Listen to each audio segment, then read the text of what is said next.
All right, it's Niners Eagles week, and brought on a guest to the show this time because this guest is very familiar with the Philadelphia Eagles. You're probably familiar with him, John Middlekauff. John, how you doing? Lombardi, what's going on, buddy? I'm just waiting out another fire here. I'm actually up in the Sierra Nevada right now, waiting for the Niners to play the Eagles, and the air quality outside is like 492 or something. So I don't think I could go outside. So I think we're just gonna have to talk football. The irony is you used to have to leave the city or, the valley to go to the mountains to get the fresh air.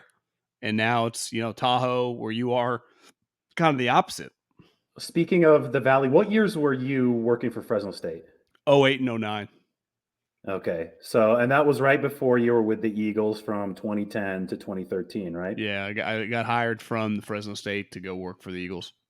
Okay. Well, I mean, that's what I wanted to open up with because, I mean, people might think that's a long time ago, but some of the best players that the 49ers will be playing against on Sunday were there when you were working for the Eagles. So, Brandon Graham, drafted in the first round in 2010. Fletcher Cox drafted in the first round in 2012. I don't know where they drafted Jason Kelsey, but he came aboard in 2011. And then Ertz came along in 2013, right? Were you Yeah, still there? with Lane Johnson. That was my last draft. We talk about the NFL, right, being a league where the average career length is like 3 years. It's remarkable to me that all these guys are still around in Philly through five different coaches, even now. Yeah, they do have the same GM. Well, I mean, I worked for Howie Roseman with Andy. Obviously there's been some movement since, but he's still the boss. And I think philosophically, they still believe in building a football team. Like they've always been big, with the lines. And, I'd say that's what this team really thrives on. And some of those guys, I remember when I first got to the Eagles, and definitely by the second year, they passed on Earl Thomas for Brandon Graham. And a lot of people thought it was insane. And it looked crazy for a while. I think that's actually aged pretty well. I mean, they both have one Super Bowl ring. And Brandon Graham, you watch that Falcons game, he had like a Jadeveon Clowney level hit on the running back. And he's really good. Like he is. I just talked to a buddy that works for the Eagles. I think he's just one of the team leaders. Like he's just, same with Kelsey. I mean, those guys are the heartbeat of the team. Fletcher is a quieter guy, but I think Brandon Graham and Jason Kelsey are kind of the driving forces of the mentality. And I mean, it's both in the trenches. We all know how great, I think Travis is, it's just sexier position. He scores touchdowns, but Jason basically is Travis, but a lineman. I mean, he's an elite. I mean, he's a borderline Hall of Famer. Go down as an all-time great Eagle. And these guys are champions, I mean, they all won a ring. And it's you watch that game against Atlanta. I know I was guilty of this. I thought, the Eagles coming into this season, it was hard to tell if they were going to be decent or probably below average. I think they got a chance to be pretty good because if we saw with the Niners a couple years ago, if you're good at the line of scrimmage, offensive and especially defensive line, and then you get good quarterback play, which Jalen, who I think most people kind of question, could he be an NFL quarterback? Still got a long way to go, but if he can just put together games like he did last week, I mean, he'd be a factor. Yeah, I mean, Jalen is a guy that we'll talk about because I think that the play that they got in week one fit perfectly with the new offense that they're running. But you're absolutely right, John, with the offensive and defensive fronts. If you can build them as strong as Philly has built them and keep them healthy, because I know that the Eagles struggled to stay healthy along the offensive line last year. But if you can have them in the state that Philadelphia has them in right now, you're going to be competitive against anybody. And I guess we could start with that defensive line. Brandon Graham, 33 years old now, but last year he abused Mike McGlinchey. I know that they had Jannard Avery too, had a very good rep that didn't make McGlinchey look good. It became a problem for the 49ers. Obviously, they were starting Mullins last year, but they weren't able to sufficiently contain Brandon Graham and whoever was rushing against that right side. And I guess this is a fitting matchup to determine this game or determine a big part of it because Mike McGlinchey is from suburban Philadelphia, and he was a 15-year-old in high school when the Eagles drafted Brandon Graham. He's added some weight, but to me, this is a game where Mike McGlinchey has to show that he's made strides in pass protection. Perfect litmus test because those clips that went viral last year, they didn't make McGlinchey look very good. Most of those were from that Eagles game early in the season in week 4. So he has a chance to atone now back home in Philly for the first time. And listen, I know he's a fantastic run blocker, but ultimately in the NFL, and you know this, like you do get paid as an offensive lineman, but specifically a tackle, right or left, and they're basically the same thing now, to pass protect, in big spots. And because you're protecting against 15, $20 million guys. And I don't think it's just McGlinchey, it's also Brunskill. They have really good interior defensive linemen. I mean, Fletcher Cox is a borderline Hall of Famer. Hargraves, the guy they signed a couple years ago from Pittsburgh, is a baller. He dominated against Atlanta. He was dominant. all over. Well, they think right now, Fletcher's older, so he's got to kind of pick his spots, right? That's just he's not going to be as consistently dominant as he was 3 or 4 years ago. He's obviously just played a lot of football. I think they think Hargraves a little more to prove, younger, is probably just a little more like it's going to be tough. That play, I think it was Brunskill, right, against Chris Jones in the preseason game. Like Week that's 1, just yeah. They got stuff like that they can just one-on-one guys who can just dominate inside as pass rushers. So you not just have to worry about Brandon Graham and probably leave Kittle to help chip a little bit, but also interior. And that's where you hope Alex Mack, a big upgrade in center, can just kind of help out. But you can only pick one. I mean, if they're running 4 defensive tackles and Fletcher and Hargraves are on the field at the same time, like he can't, help both guards out at the same time. And they did that last week. I mean, this is something that the 49ers and Trent Williams have expressed frustration about, is that with Jonathan Gannon as the new defensive coordinator for the Eagles, they don't know exactly what Philadelphia is going to run.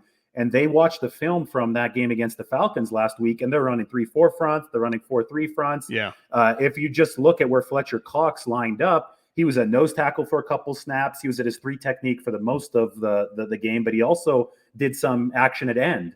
So, I mean, from a planning perspective, this has got to be hell for the 49ers right now, because it's a new defensive coordinator, new staff really, right, for the Eagles, and they don't have a lot of film to really scout ahead of time. No, none of them have been coordinators. Sirianni, the head coach, who is technically the offensive coordinator now, was not calling plays in Indy, right? It was Frank's offense. Gannon, who they think really, really highly of, the defensive coordinator, he's also never called plays. So when you play 2 coordinators, it's, that have never called plays, that are younger guys, you can base things off like who taught them, both of them, right? Frank and Uberflus in Indy, you go, they're going to run the similar scheme, but you never know that. It's not, I think, especially defensively, always as consistent as it is with offense. Like when you play a Shanahan guy, you have a pretty good idea of what the offensive philosophy is. I think sometimes defensive guys can just throw different wrinkles, just when it comes to fronts and it comes to coverage, that can throw you off. And I think that's something that they can line up in just multiple fronts potentially. And it's something that has to, as a coaching staff, there's really nothing you can do. You just kind of can over prepare for everything and just pray to God that you're ready for whatever comes. It's also where it helps, though, having veteran players. Like there's Mack. what if Mack and Trent Williams and even Jimmy, they just what they've seen. And at Kittle at this point, his football IQ. So you got Trent Williams, Alex Mack, you got Jimmy Garoppolo and George Kittle. So basically 4 of your 7 guys right at the line of scrimmage who have seen a lot. So I do think if you get thrown off early, you can adjust faster with high football IQ, especially with a center. He can work as like a bridge to Kyle. That was a huge reason why they got him. He's still a solid player, but he's probably obviously not maybe as talented just with age as he was 5 years ago, but what he has up here and the understanding. And the thing is, a center, like they don't need him to be Trent Williams. You're just kind of a helper, right? And helping run the offense and set the protection. So he's going to have to be big. Just kind of settle everyone down, because I think the 2 guards are going to get pushed more than even McGlinchey, because the one thing at tackle you can always do when you have a physical tight end is always help. If it does if it feels early on like this is going to be a long day for him, then you can help him out there on the right side. No, you're absolutely right. And I think the Alex Mack point is huge. I mean, in the Shanahan offense, there's so much responsibility on the center. He's having to identify the safety rotations pre-snap. He's looking at the front, and you're right. He's kind of the conduit between Shanahan and Garoppolo, because he's setting the protection. So Mack is going to be huge for the 49ers in this game. And I think just, in an overarching way, we talk about the advantage that the Eagles might have rushing one-on-one against the 49ers guards. The one foolproof way to avoid those kind of matchups, or at least minimize them, is to run the football effectively. And that's why Kyle loves to run the ball. Now, the question is, can he get that established against the Eagles? That's the one weakness I really saw from Philadelphia last week, is that Atlanta obviously runs a similar offense to the 49ers. They're very pro style. They were able to move the football throughout the first half. But if you only look at the box score, you wouldn't really realize it. But they just weren't able to punch it in the red zone. They settled for a couple field goals, and they just started killing themselves with penalties throughout that game. And what happened is all of a sudden they're down 25-6, Yeah. and that's when those Eagles pass rushers can. They had two really good drives to start the game. That Mm-hmm. if Kyle has those level of drives, you're trying to score touchdowns. Like there's a big difference between having 6 points on the board, right, and having 14. Just kind of changed the complexity of the game, because really the Eagles took separated in the fourth quarter. It was even though it felt like the Eagles were in full control, the score was pretty tight. I think it was 50, even when it was 15-6, maybe mid to late third quarter, if I remember correctly. Those would be positions where Kyle, his offense is just way better in Atlanta. You would think that. I also don't put too much value in the first drive. Like, if you're a good coordinator, I think a lot of people, if you're just sitting on the couch and you're betting on a team or you're rooting for a team and you give up a touchdown on the first drive, that's not that crazy. That's what the team spends the majority of the week getting ready for that opening drive. It's really what happens is, how do you react as the game goes on? Can you score points in the second half, your second half adjustments, which I think we all feel pretty confident in Kyle. I think the key in this game, though, is to get up early, because like you said, with their defensive line, this place, the fan base is crazy in a good way. I mean, I really, the passion is just there. I mean, it's the Niners are lucky for being a West Coast team. They have a very enormous and passionate fan base. The Eagles is just a different culture of people, but it's the same deal. And the Eagles really mean more probably than even the Niners out here, because they are just so much bigger than every other team in Philly. And we know, like, the Phillies and Sixers are big. But that place is going to be rocking because they think their team's okay now. They think their team's pretty solid. And then this is just a pretty sweet opponent. So you get down like 10-0 or whatever, then not that Kyle would shy away, because he's pretty good at sticking with the run. But if you get into passing situations early in the game, then it can snowball on you. Yep. I think getting an early touchdown, just getting some points on the board, and just having you dictate the terms, especially in a road game.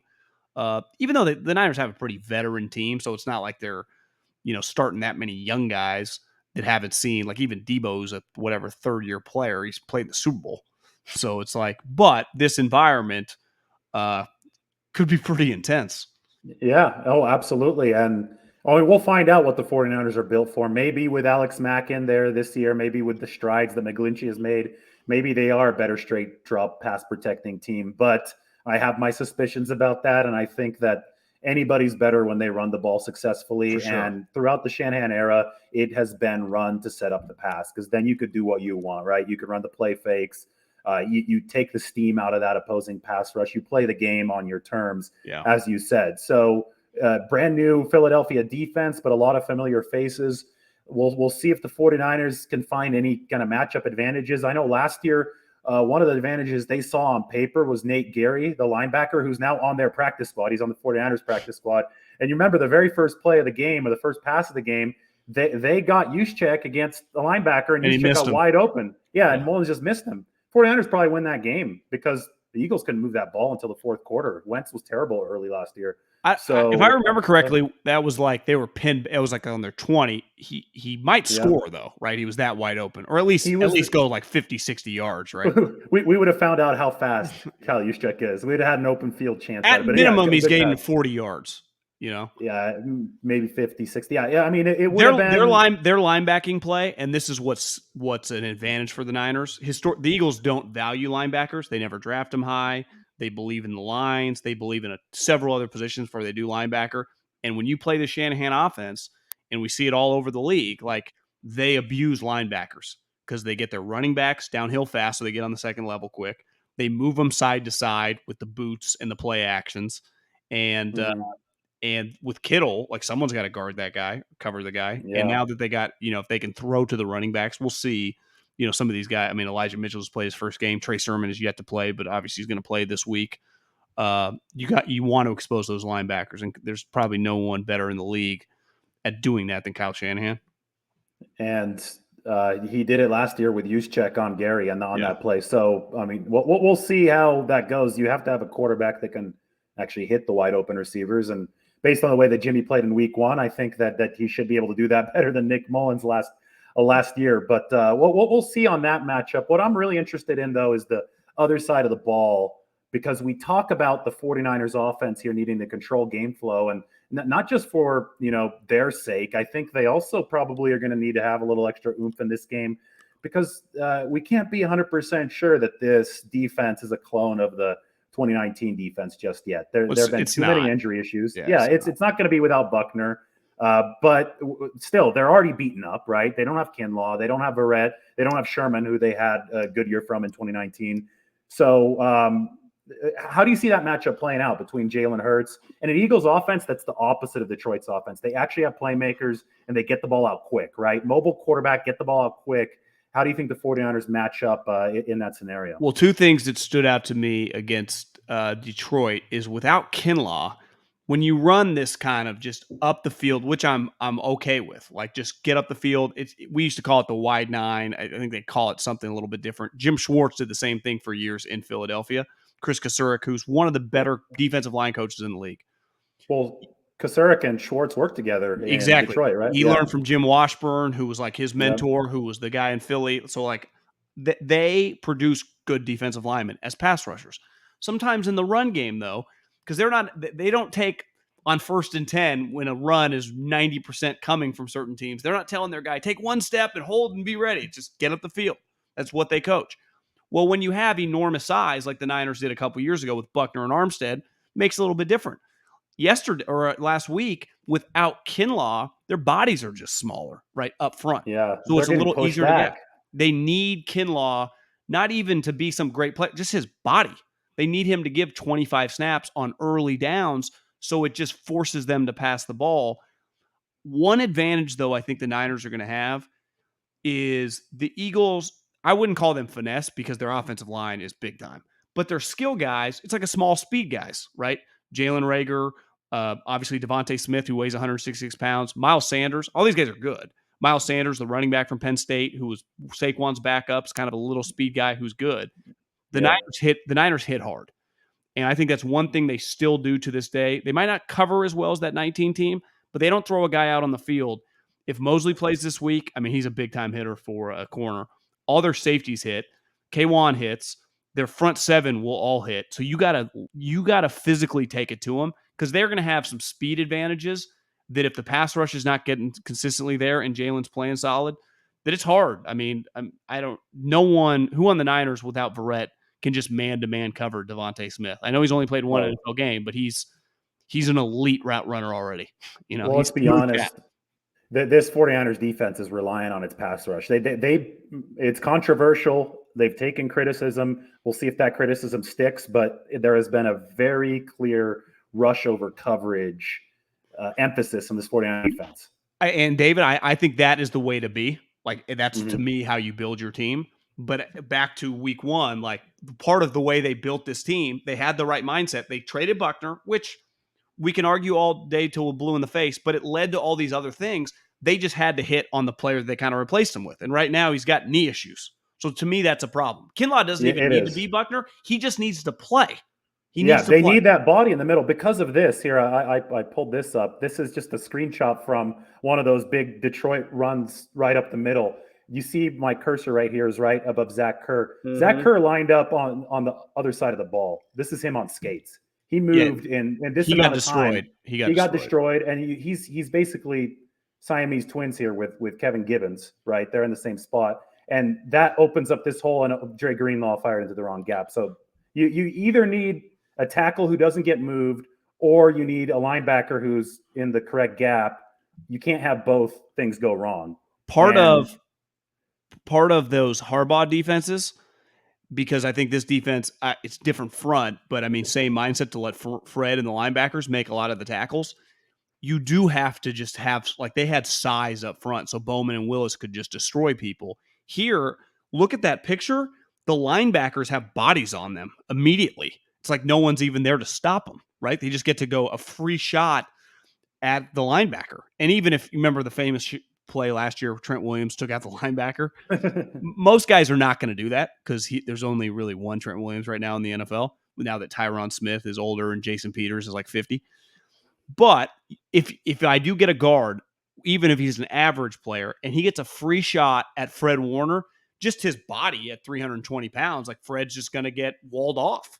So you need some people to slow them down because it is very, very easy to gash you if your defensive tackles are not just holding the point of attack. And like that example, who I think Kerr felt like kind of got tossed around, which he was just asked to do more. Like it's harder to move.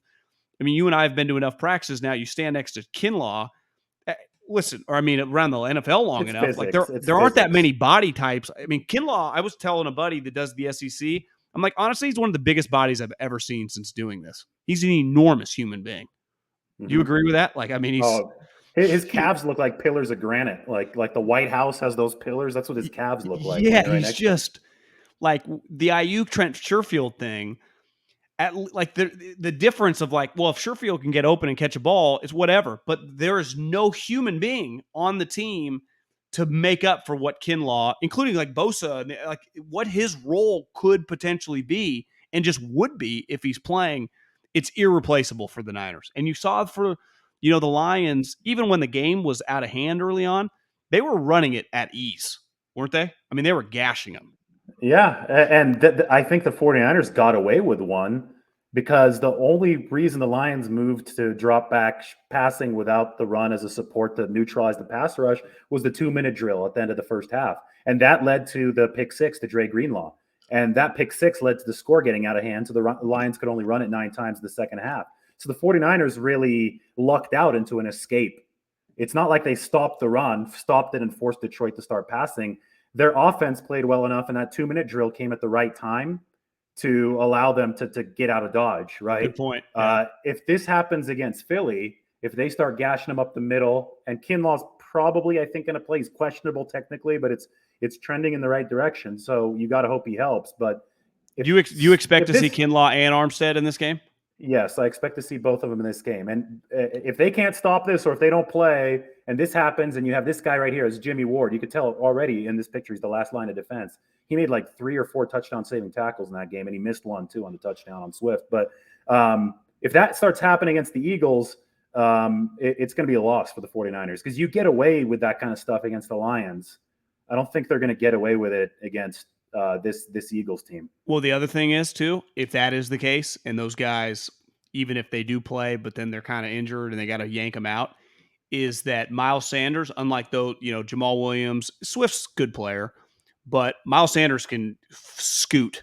I mean, he's like a high 4.3, low 4. Like if he gets one-on-one with a full head of steam against Jimmy, that is just a hard tackle to make in the open field if Jimmy's 15 yards back. And if he misses, that's a touchdown. I think last year, Miles Sanders had a couple like 70-yard runs. So part of stopping this team's run is, philosophically in scouting, running backs, top end speed is pretty overrated, right? Like Frank Gore, Marshawn Lynch, you can be a great Emmitt Smith, an elite player, and not run a 4.4. It doesn't matter. But if you are a really good player and have that, like Saquon Barkley before knee injuries, if you get some open ground, you're gone. You score. Chris Johnson, some of these guys historically, Sanders is one of those guys. If he gets some open speed, even if it's not a one-on-one, like straight up, if him and Jimmy are racing to the corner, he will just beat Jimmy to the corner and take it 60 yards. So he's it's got not that burst. Yeah, so it's not just the play. It's not just explosive plays in the passing game you got to worry about when you have a speed demon at running back. Yeah, well, I mean, it's something the 49ers absolutely have to stop. And it's not just that to worry about, not just the passing game. It's also Jalen Hurts. I mean, this is the whole 49ers are playing a mobile quarterback again. I think that their struggles against mobile quarterbacks have been a little overblown. I think just by the nature of mobile quarterbacks, they're harder to defend. I think all teams struggle a little bit more against them. But there is something to be said about the fact that so many of these guys in the NFC West that the 49ers play, minus Stafford, right? So Murray and Russell Wilson can move, and you have to be able to contain them. You have to be ready for the read option. And I mean, I was watching Philly last week. It looks a lot like one of those new age college offenses. They're running out of the gun. They're running Ertz 7 or 8 times a game, and they're getting the ball out in the space. They're stretching the defense laterally with those quick throws. It's going to put a lot of burden on really all 11 on the 49ers defense, but the linebackers are going to have to be disciplined, and they're going to have to be fast in this game, because when Jalen Hurts adds that, quarterback running dimension, it's a dimension of the game the 49ers didn't have to worry about last week against Jared Goff. Totally agree. I mean, that's a huge element that non-mobile quarterbacks you don't even think about during the week. Like, they're just not going to run, and there are still a handful of them in the NFL, but it is a dying breed, right? Because even now, the pocket quarterbacks, the Mahomes, the Josh Allens, the Herberts, like, they can scoot too. But Jalen is a true, to me, kind of runner, of like a younger Russell Wilson. He's not Kyler, because he's not a 4.4 flat guy, or I mean, Kyler might be like 4.3. Who knows? I mean, Kyler's really fast. Kyler's like Michael Vick. This guy's probably, high 4.5s, but he's just a very natural runner. He feels very comfortable doing it. And what was so remarkable about, like, for me, who never liked him as a college prospect, watching him last week against Atlanta, was just how calm he looked in the passing situations. It was like, even when he had to scramble a couple times, he kind of pulled the Russell Wilson, Deshaun Watson, kept his eyes down the field as he moved. You're like, whoa, if he can do that, that's where it gets dangerous. Like you said, every team would struggle against that play, right? When the guy can get outside the pocket, move where he can get away from defensive linemen and make throws. That's ultimately why the Niners drafted Trey Lance. Like, that is an unstoppable play that's Deshaun Watson became a top 5 quarterback doing stuff like that. Yep. And this week, fittingly, Trey Lance was Jalen Hurts in practice. The 49ers finally have a scout team quarterback. They don't have to use Richie James anymore to emulate the mobile quarterbacks they play. Because, I mean, they had Mullins and Beathard on the squad back in the past, and they actually had to use those guys. And they say stuff like, oh, yeah, CJ, he's sneaky athletic. No, he's not able to emulate Jalen Hurts or Kyler Murray. Come on. They had to use Richie James for those plays, and that obviously doesn't give you the throwing component. So we'll see if it makes a difference that the 49ers defense got to practice against Trey Lance. That's my theory with the Cardinals. The last couple of years, they've been really difficult early on in the season. How do you prepare for that level of runner, right? Yeah. Jalen, at least, like Trey Lance, his play speed is probably pretty similar. He's not remarkably fast, right? Like, Fred Warner can run Jalen down and run Trey Lance down, but he does have to get used to, like, just the looks in practice. Yeah. It's very helpful. He can actually do it. He can move around. I mean, Jimmy moved around a little bit better, I think, the last game for the 49ers, but it's nothing like what we're going to see from Jalen Hurts and from Trey Lance. And we'll see how much we see Trey Lance in this game. Quick diversion, back to the 49ers offense. I thought it was clear in week 1. Kyle didn't want to show too much with Trey. He wanted to get his feet wet, get him used to getting into the NFL game. But he brought him in really interesting situations to me. Obviously, the red zone where they scored. But then he brought him in on a 3rd and short, and he brought him in on like a 3rd and 20. And I actually think those are the situations we're going to consistently see Trey in. 3rd and short's a great high leverage down. I think we'll see him in 2nd and short as the season progresses, because you could do so much with his legs.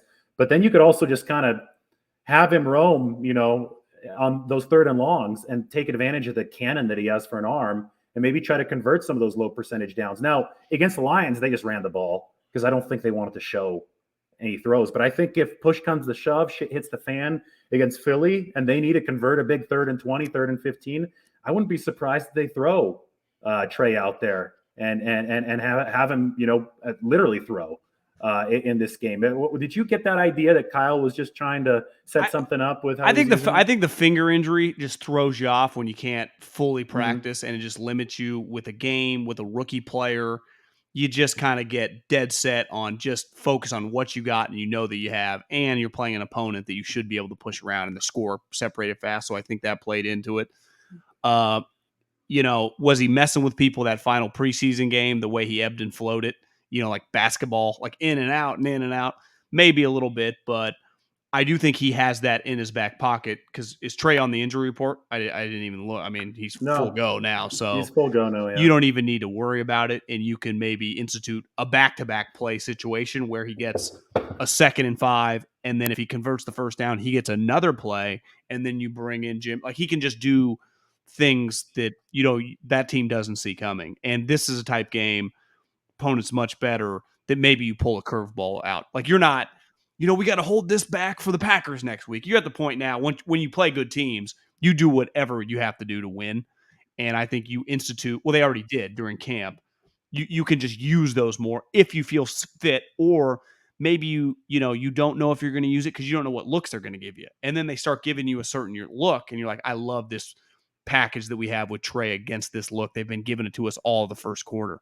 That's where I think the first quarter, you kind of feel them out, because like you said, we don't exactly know what the defensive coordinator is going to do, where he's going to align some of the defensive linemen.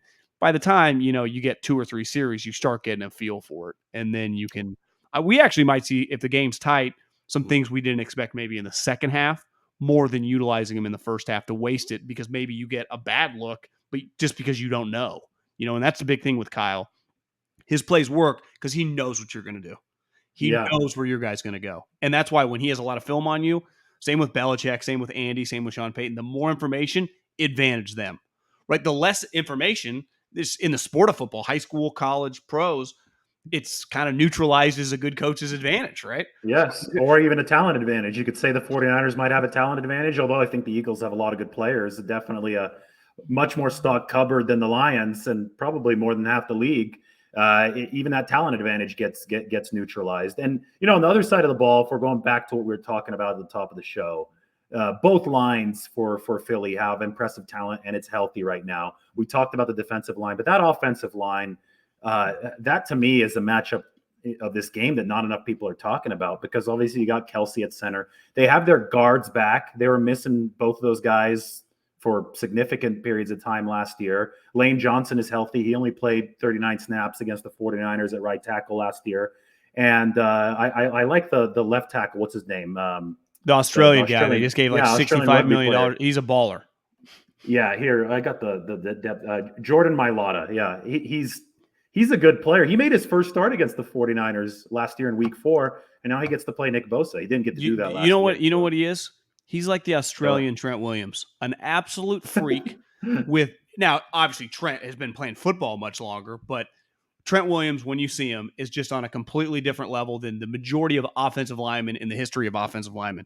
You see this guy, you're like, this guy doesn't even look like most offensive linemen. And anyone who's ever met a pro offensive lineman, they're bigger than basically every human you're ever going to meet. This guy has great feet. He's super athletic. You watch some of those Australian clips when he was playing rugby, you're like, damn, this guy could really move around. They have an elite offensive line coach in Stoutland, who they got from Alabama years ago with Chip Kelly. And they just, it honestly, just from a cool standpoint, it's one of the truly great stories. You get an Australian rugby player, you draft him in the 7th round, and then 3 years later, you develop him into a starting left tackle on a really good offensive line. Can you imagine finding your starting left tackle in the 7th round and feel good about it? Like he beat out Dillard with ease. Like it's not even, from what I've heard, it's not even close. Like this guy's a way better player. Let me turn off the sound on this. Just look at this guy move. Just this guy's 6'6" now. I think he's put on a lot of weight since then. He was a little slimmer, but the guys he's tossing, I don't think are small. He's a beast. I got to see a little bit more of this. It just paused there for a little buffering, but it's been such a quick turnaround, like you mentioned. When I saw them give him that contract after such a short period of time, you're like, whoa. But they obviously believed in his. I don't think this is going to load for us right now, but they obviously believed in his potential, and now he gets to face one of the best in the game in Nick Bosa. And you don't have a bad player, even though he's aging, on the other side in Lane Johnson. We talk about, here it goes. I don't know. I think we're only going to be able to watch the first few seconds of this. So anyway, people can go. Anyone watching this, go Google it. It's sweet. Yeah, Jordan Mailata, Rugby League highlights 2017. 2017 is the first year that Kyle was coaching the 49ers. So this guy's playing rugby in Australia at the start of Kyle Shanahan's tenure. That gives you an idea. And now he's on a big money contract in the NFL. So it just gives you an idea of how quickly some of this stuff moves. I'm giving up on that. But yeah, go look it up. Jordan Mailata highlights. Back playing Australian rugby. But the same compliments or the same advantages that we gave the 49ers offensive line with, at least one great tackle, good center. The Eagles have the same thing, right, with Kelsey. So we talk about Kinlaw and we talk about the 49ers interior defensive linemen and some of the questions there. But how about the edges? Because we have Bosa, we have D Ford. We have ourselves a great matchup if we want to talk about this game, because this is a good Philly offensive line against some 49ers edge rushers that were excellent in week one. Yeah, I mean, I like this Australian left tackle a lot, but Nick Bosa is a lot different than anything he saw in Atlanta. So, and Nick Bosa should be able to win against any tackle you're playing at points in time during the game, right? I mean, you saw last week, like Sewell's a blue chip guy, and they went at it, and he got him a couple times. But to me, Nick's got to win with speed. I think his brother plays a little more powerful. Like that's his style of play, a little Khalil Mackish, like the bull rush. Nick, to me, his speed, inside counter moves, getting around him is elite. I mean, kind of like D. I mean, D's a true speed rusher. Not that Nick can't beat you with bull rush, but where Nick can get you with a bull rush is when he's kicking your butt going around the corner. Then you start bracing, and then he takes you out. And that's where I think is a little harder with this guy, just because his power is pretty special. And D Ford against Lane, like one thing Lane, when he's been healthy, he's one of the most athletic offensive linemen that's ever played in the league. Like he's an elite athlete. I think he ran like a 4.5 flat at the combine. Yeah. I mean, he's an all-time tackle athlete. Like we always say that about Staley. Like he's even on a completely different level. He would have been like a Kyle Dream type offensive lineman, Lane and Staley, whenever we talked about the athleticism that Staley showed, because he was like a state champion or something in the 200 back in high school, something crazy. The next generation of that, people always talked about Lane Johnson, right? Like he was the next, like, oh my God, this guy is so unbelievably athletic for this position. I'm sure in 2000, Staley got drafted in what, 07? I would say 6-7 years later, as the league, started to speed up. It definitely the last 3 or 4 years. A guy like Joe Staley with his measurables and his character stuff, he's probably a top 15 pick, but it shows you back then you needed more powerful. You wanted bigger guys. You wanted guys to look like Davis and Upati, who ironically also played with Staley and could do it both. But, I think now it's much more in vogue. Like, ideally, you just have Trent Williams, right, who can do it all, who can run, who can do power stuff. And be that big, yeah. And that's what I think that's what I'm fascinated to watch this Australian guy against Bosa. Like, that's just a fascinating matchup. Oh, it's going to be awesome. Yeah, well, I think with Joe Staley, he had to put on a lot of weight that he probably didn't want to put on. You saw how quickly he dropped it after he left the league, but he was even bigger, right? Back in the days when he had to be 320, and that's what made that Saints Alex Smith block, on the sweep so impressive, because that was big Staley charging out ahead of the play. You just didn't see that all that often, because I don't think it's possible to move 320 pounds that fast that often. I think you got to pick your spots for that, right? So for sure, he had some adrenaline there at the stick at that. Also, were you at that game? Niners Saints in 2011? I was not. I lived in Philly at the time. I will remember watching it. It was badass. Oh yeah, that was when you were the Eagles, actually. Yeah, that was crazy. I went the next week when Kyle Williams fumbled a couple times, but yeah. Anyway, were you that game? Were you in the press box? Or were you in the stands? No, it was raining. I was way in the upper deck. I was so far in the upper deck that I was under the overhang, which was great because it was just blocked the water. Yeah. Oh, it was insanely terrible conditions. I mean, you just it was like a monsoon, but in January, and Candlestick, and I couldn't believe the 49ers actually hit a deeper pass for a touchdown to Vernon Davis early in that game. Like, based on how it was raining sideways, based on those conditions, you just almost expected it to be a ground and pound for the whole game.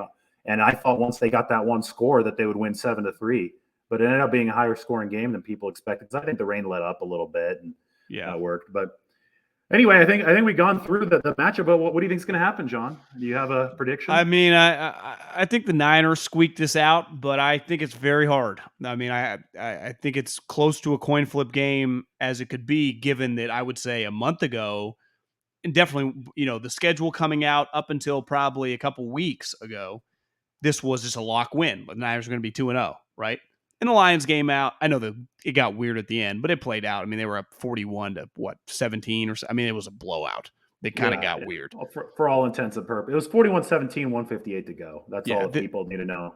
Yeah, this game I don't see that as possible, because this team can score.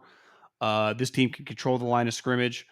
Like I said, I think the key is to get up early. If this place gets a lead and the entire city of Philadelphia thinks that are we, because the Niners, they view the Are we Niners as a good? playoff level team. Are we good? Yeah. Are we a playoff? Are we going to win this division? Because if all of a sudden going into the second quarter it's 10-0, it could just that energy in there. They start believing. They start believing in Jalen. He went from do they trade for Deshaun Watson to no, obviously Deshaun's in trouble or whatever, so they just got to stick with them to being like, do we just find our quarterback in the second round? And we're a long way away from that, but he keeps building on games like this. He can throw it deep. That to me is like these corners. I can give up the short stuff all day long. These speed guys, you can't let them get behind them because, you know, if the corners mess up and the pass rush isn't getting there, they could have let's say 14 points off a couple 50-yard bombs, right? I mean, Rager can scoot. This guy they drafted, Maxwell, I think in the 5th round last year, can scoot, and then Devontae is not slow. Yeah, and he's the slowest of the bunch. And the tight ends are good. Goddard. I mean, Yeah, Goddard's Goddard a and beast. Ertz can still play. Do it. Yeah. And they're Ertz big. is still there, and Kelsey bleached his hair because you see that? Kelsey made a bet with Ertz saying, you're going to be traded by week 1. If you're not traded, I'll bleach my hair. So he showed up at the presser this week. That is one issue for the Niners is Jimmy. Like, they're one of their better defenders. He's smaller. And you remember years ago, I don't even know if Kyle was the coach, but he was they were playing the Bears, and the Bears had like Brandon Marshall. They had all these Alshon Jeffrey. They just had bigger players. Like, sometimes it's hard for him just to match up if he's got to match up with a Goddard or an Ertz. Like, those guys have him by 4 or 5 inches. Like, that's just it just gets into, especially in the red zone, turns into basketball, right? You just throw it up to those guys and they kind of box them out. So that's something to keep an eye on too. Just Jimmy Ward's size, as you're going to need him to cover, one of those 2 safeties potentially. Yeah. Those two tight ends have been around for a while. Like we said, Ertz has been there since your last year with the Eagles, and I covered him at Stanford. That was back in the day, 2011, 2012. He was a monster there, and obviously has had one hell of a career in the NFL. Would you have believed that Ertz would be a lot better pro than Fleener? I thought Fleener was going to be a stud. I thought Fleener was going to be a stud, yeah, because he was the guy that was big and also had, I don't know what the 40 time was. He could fly. He was the freak athlete. But I'll tell you what, I saw Ertz in college, and I got very familiar with his game and his body control on some of those catches. I knew that he was going to be really good. So for me, that would have been like a toss-up. Even though Fleener was faster, you knew that Ertz had a very high floor because he knew how to contort his body. He made a game-winning touchdown catch against USC in 2012. That was the game where they kind of derailed Matt Barkley's season. Everybody was coronating USC that year. The Stanford pass rush showed up, and Stanford somehow beat USC even with Josh Nunez at quarterback, which is saying something because he was terrible. That's crazy. But he threw the winning touchdown pass to Ertz, who was on a safety running a post. And the way that he kind of just stretched out just wasn't normal for a guy that big to catch that ball. And I think at that point, everybody's like, yeah, he's going to be, he's good. He's off to the races, and then he goes and scores the winning touchdown in the Super Bowl. It's amazing, and still there. He kind of just survived that purge in Philadelphia. Every time there's a new staff, I know that the GM is the same, but you still see turnover, and everybody thought he was going to be traded. He was in 49ers trade rumors, but he's still there. And he's going to be catching passes against the 49ers this weekend. He has a good game against the Niners. Don't be shocked if he's here next year, Yeah. So are you saying to stay away from 49ers -3? Yeah, that number seems a little tight to me. It's tight. I to be honest, I'll own it. I went out today on our athletic predictions. Barrows predicted the 49ers to win, but I smell upset here. 24-23 Eagles. That's poetic in a way because the Niners beat them 24-23 back when you were there. 2011 with Harbaugh. I kind of got that going. Justin Smith caused a fumble against Jeremy Maclin. Yeah, at the very end. I'm not at all sure my prediction, I think it's going to be a close game, and I do recognize like some of the fog that the 49ers are preparing through. And I think if they got him in week 5 or week 6, I think it's a different story. I do think the 49ers are still more talented. I would agree. But I think on paper it's one of the better games this weekend. Yeah, I think it's going to be good. Well, awesome. John Middlekauff, when and where can people catch your show? Just to make sure, I know that you and Guy do a great job. It's very visible, but give us a plug. Yeah, Abram Middlekauff. Obviously, talk a lot of Niners. Podcast. Subscribe. We got a YouTube channel, and yeah, easy to find on social media. All my social media channels are just my name. Yeah, you guys do a great job. One of the reasons I want to get this started too a few months ago was just I feel that a lot of fans connect through that, and Yeah, everywhere I go, everybody asks me if I watch Middlekauff shows. So I had to start one of my own to get you on. So thanks again, man. no problem, bro. Have a good weekend. You too. Take care.